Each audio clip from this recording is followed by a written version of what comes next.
நான் உனக்கு துணை நிற்கிறேன் என்றவர் ஸ்தோத்திரம்.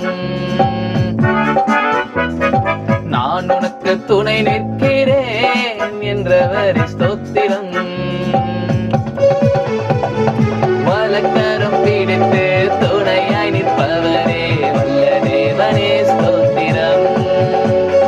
வலக்கரம் பிடித்து துணையாய் நிற்பவரே வல்ல தேவனே ஸ்தோத்திரம்.